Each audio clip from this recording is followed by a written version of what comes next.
Thoa cho đừng được lên. Thấy chân bây giờ. Anh lực nó anh lực vô mà. Mặc lỗ ấy.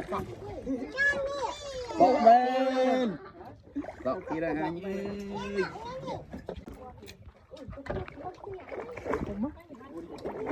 Tẹo bên đó đây. Này tẹo hả nha. Sai ấy chị bay.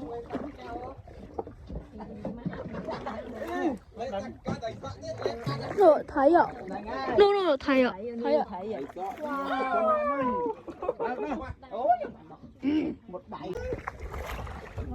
À, chui lên đây. Không sắp biết á. Rồi, Thấy cái thoi bên đó ta té. Ai ta trai ra mau, ai vô đi. Làm ta. Anh Trang anh, đi sao cái này gì mà? Ông thờ ăn đi. Con đó. Có mà. Thằng mê này.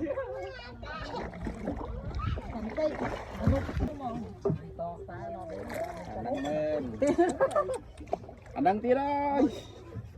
Xả xả.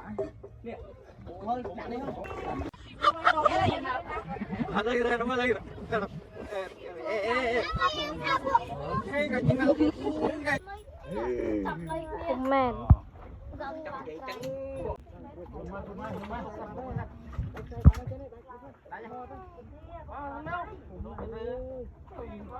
Đang ngọt mà. Không có điều. Tung cho bia muối thiên đấy.